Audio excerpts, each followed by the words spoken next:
ನಮಸ್ಕಾರ. ನನ್ನ ಹೆಸರು ಚಿದಂಬರ ಅಂತೇಳಿ. ನಾನಿವತ್ತು ಆಗುಂಬೆಯಿಂದ ಕುಂದಾದ್ರಿ ಬೆಟ್ಟ ಕಡೆ ಬಂದಿದ್ದೀನಿ. ಕುಂದಾದ್ರಿ ಬೆಟ್ಟ ಹಾಗೆ ನಿಮ್ಮ ಕೆಂದಾಳಬೇಲೆ ಅಂತ ಊರಿಗೆ ಹತ್ರ ಬಂದಿದ್ದೀನಿ. ಹಾಗೆ ಈ ಹಣ್ಣಿಂದು ನೋಡಿ ನೆನಪಾಯ್ತು ನನಗೆ.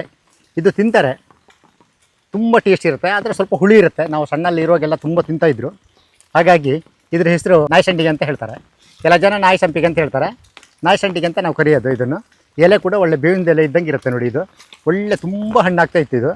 ಹಾಗಾಗಿ ಇದರದ್ದು ಗಿಡ ನೋಡಿ ಸರ್, ಹೀಗೆ ಇರುತ್ತೆ ಬಳ್ಳಿ. ಇದು ಈ ಹಣ್ಣು ಕೆಲವು ಜನ ಗೊತ್ತುಂಟು, ಕೆಲವು ಜನ ಗೊತ್ತಿಲ್ಲ ಇದು ಏನಂತೇಳಿ. ನೋಡಿ ಇದು ತಿನ್ಲಿಕ್ಕೆ ಬರೋದು. ಇದು ಒಂದು ಕಾಡಂದಿ ಹಣ್ಣು ನೋಡಿ.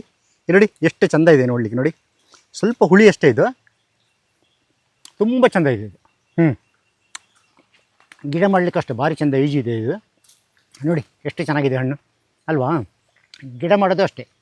ಸೊಪ್ಪು ನೋಡಿದ್ರೆ ಬೇವಿನ ಸೊಪ್ಪು ಇದ್ದಂಗಿದೆ, ಹೌದಾ.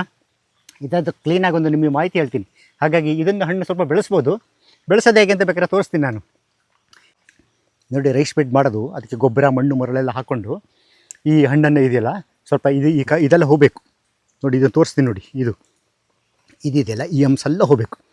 ಇದು ನೀರಲ್ಲಿ ಕ್ಲೀನಾಗಿ ತೊಳಿಬೇಕು. ತೊಳೆದು ಅದು ಬೀಜ ಹಾಕಿಬಿಡ್ಬೇಕು. ಹಾಗಾಗಿ ಇದು ಗಿಡ ಮಾಡ್ಬೋದು ನೋಡಿ. ತುಂಬ ಚೆನ್ನಾಗಿದೆ. ಈಗ ಮಳೆಗಾಲದಲ್ಲಿ ಆಗೋದು ಇದು ಹಣ್ಣು. ಹಾಗಾಗಿ ನನಗೆ ಹಣ್ಣು ನೋಡಿ ಭಾರಿ ಖುಷಿ ಆಗ್ತಿದ್ದು. ಹಾಗೆ ನೋಡಿ ಈ ಥರ ನೋಡಿ, ಈ ಥರ ನೀರಲ್ಲಿ ಕ್ಲೀನಾಗಿ ತೊಳಿಬೋದು. ಇದು ಬೇಗ ಜರ್ಮಿನೇಷನ್ ಆಗುತ್ತೆ. ಏನು ಅಮ್ಮಮ್ಮ ಅಂದರೆ ಒಂದು 15ರಿಂದ 20 ದಿವಸ ಒಳಗೆ ಜರ್ಮಿನೇಷನ್ ಆಗುತ್ತೆ. ಹಾಗಾಗಿ ಈ ಗಿಡವನ್ನು ಸ್ವಲ್ಪ ಮಾಡಿ ಸರ್ ನಿಮಗೆ.